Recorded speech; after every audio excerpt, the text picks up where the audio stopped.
Jokes, your host, and today we're going to talk about back to school, especially when it comes to being prepared. Okay, so I have special few tips and tricks to help you when it comes to going back to school. So I'm all about celebrating your uniqueness and really being able to shine. Okay, so today I wanted to talk about participation. Okay, participation in class is really important and it is key, to your success. So first thing is you need to know that participation is a double win. Okay, so when you participate in class and you raise your hands, okay, you have really the chance, the opportunity to have feedback from the teacher, and he's gonna tell you, what's wrong, all right, okay. So let's say that your answer is wrong. Okay, it happens, and sometimes you just have an idea and you're really excited, and then it just doesn't work. Okay, so when your answer is wrong, you have the opportunity to see it as a failure or a success, because here's the thing: when you have a wrong answer, it allows you to see that one, you have been trying, okay? And the other thing is that it provides you with a real indication where you have something to say or something to tell if you are wrong, that your knowledge is wrong, okay? And you have to check out and, work it at home. So really find this action as positive, because you have feedback and he can tell you what's wrong, right or wrong, okay? And it can also be for your debate. For example, you are in class and you want to share ideas with your friends, for example. Be willing to participate and to share your views on things. It will really help you on the long run. And the other case is if, for example, it is just like a right answer, you'll be happy, and on the other hand, you will have this, this indication that it is the right knowledge that you have, okay? So my aunties, then it's also time to raise this arm, some workout, and raise this arm, and then you participate when it comes to asking for a question. For example, you have a question in your mind, you're like, oh, I really want to know that, or oh, how would I do that? Raise your hands, ask a question, and be willing to participate to ask a question. You can also have a remark. For example, it could be, please, I'm so lost. Please, can you repeat, please?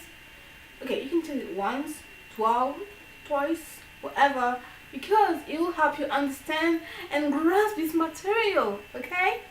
Okay. Then let's talk about the difference, or I'd say, between focus and curiosity. Okay. So curiosity is when we really go beyond our comfort zone. For example, we have something. For example, you have your math teacher who give you 5 exercises. You have the choice to go beyond that and do 10 exercises. This will really help you in the long run, because you really find new techniques and methods, and it will train you for exams, for example, because you know that practice makes perfect, right? Okay, so really make sure to go beyond the comfort zone and practice being curious, okay? On the other hand, it is focus. And focus is about also knowing your priorities, because you can have some time where you're just a bit lost and you're just scattered everywhere. You need to, really gather your things, gather your materials, and gather your ideas on something, on one topic. For example, it could be math, history, languages, whatever. Make sure you know what you're going to do next, okay? So it's also important to be organized, that you plan ahead and you know what you have to do. So for focus, you also need to be willing to really take good care of your papers, and especially when it comes to your syllabus, because your teacher is going to hand you a syllabus with, for example, one assignment is worth 40% and the other one is worth 40, or for example 60. And you know that the 60% assignment is worth more. Work on this one. It's like, make sure that you work on the good thing first, so that when you have a bad grade on your 40, you know what, I have a good grade on the 60, so you just raise your mark, okay? And then let's talk about mindset, okay? Our brain are so powerful, and we need to take care of it, okay? So be willing to train yourself, and also to educate yourself, like on every topic you want, really, to make sure that you really know things and you develop a habits of being able to go out and search for information, okay? So a mindset here is about being having a growth mindset or a fixed mindset. And this is something that I've learned really recently about the work of Carol Dweck. She exposes the fact that with a fixed mindset, we still stay in this stage where we just think that it's just the IQ that defines everything. And the IQ defines that we are either smart or either not, either dumb, and that we cannot evolve, okay? And we see failure as a real downfall of something inevitable and harmful, and that we see each failure as really a hard thing, a harsh thing. On the other hand, this growth mindset, it is something that you need to know about is learning to grow, and it's about pushing our limits, going beyond, and it's about being able to reach our goals and our dreams. It's about knowing that the IQ does not do anything when it comes to your own value, because you can grow, you can evolve, and you can improve your own abilities. It's about knowing that failure is part of success. You need to be failing in order to succeeding later on. So make sure that you really associate yourself, your mindset, either fixed mindset, let's say that you're just always complaining about the fact that it doesn't work out, and it's because other people are more smarter than you, or in a growth mindset where you're like, okay, I might not have all the abilities yet, but I'm gonna grow, I'm gonna work on them, and I'm gonna improve. Okay, growth mindset, yeah. Okay, so this is a mindset. Now I wanted to talk about something more personal. Let's talk about bullying, because it's something that's really real, and the struggle is real in these days. And teens really report to me that they have these days where they're just like being bullied, and it happens, But something you have to realize and notice that people who are bullying others, they also have their own doubts. They also have their own insecurities, and therefore they just start to do it to another person. But it's because they also have their uncertainties and they want to hide, and therefore I put a mask of being happy, confident, and bullying others, right? And they can have family issues or whatever, but they have lots of different things in their life going on, and most really often agree about their own problem.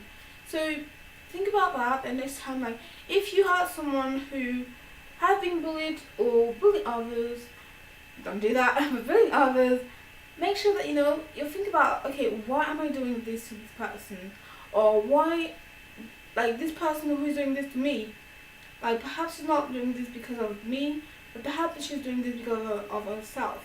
Therefore, it is important to start comparing ourselves, because I'm more spiritual right now, but you are the apple of God's eye, and so you have to realize that really you have the power to do anything you like, everything you want, and that no one can judge you or either put you in a position when you feel unworthy or unlovable. You have to really know your worth. So when you have someone who's doing this to you, be able to speak up and to tell the truth and tell your truth also. It is crucial. Also being yourself, because in this society we just put on masks all the time with our friends, family, but also with ourselves. And this is the worst case, when you really just trick yourself into thinking that you're happy when you're not, or that you really, you're crying and you're just asking why. These are the things that you need to identify, what is my mask today, and is it a mask, and am I willing to take it to suffer from it? Am I willing to put it out there to say my truth? It is really crucial to think about it. Then, okay, I have 5 things for you, 5 habits, 5 good habits that you can implement in your day-to-day life, and especially when it comes to being in your classroom. So number one is about preparing your stuff as soon as you come in class. Make sure that you really are ready when the teacher is going to talk. Please, the teacher is going to talk, and you have this opportunity to be in class, to have a pen, a paper, to have a board, to have a teacher who is here to provide you with information. Make sure that you're ready, that all your stuff are all sorted out of, they're all ready. Make sure you're ready so that when the teacher is going to talk, you're here to listen, and you're here to really grasp the information that he's going to provide you. Then the second thing is participate. As I said before, is really key. Then you need able to stay up straight and put your shoulders back, put your chin up, because you are worthy of learning things, because you have the ability to improve, because you are amazing, and you need to know that. So make sure that you keep your chin up, your shoulders back, and make sure that you're here, stand up straight in class, because it's also about your worth. When you stand up straight, have a good posture, you show the teacher that you're engaged with the material and that you really want to learn what he's going to provide you, okay? Also, listen, because there's so many people just don't listen to teacher and they're just chatting everywhere, being talkative. No, your friends, you see them after, that's right. But when you're in class, please try to keep calm, to be focused, to take notes also, it's really important, and listen, okay? Then I would say also make sure that you really work in class. When your teacher's going to ask you, go on board or whatever, make sure that you work, that you're doing your work in class and do it properly. It's not about half-assing it and then having time to go out then. No, it's about focusing yourself, and that you have to do this task. Really do it properly, and then you just have time later to chill out or whatever. Okay, my next tip and final tip will be, make sure that you really ask questions in class when you don't understand. It is okay to have doubts. It's okay to have, as I said before, issues about a topic. You're not here to know anything. You're here because you're here to learn. So be eager to learn, and be ready to ask questions too. Okay. So here it is, my MGs. I'm really happy for this first video. Hope you like it and enjoy it. And see you next time. Bye. I'm Mary Jugs. Bye bye.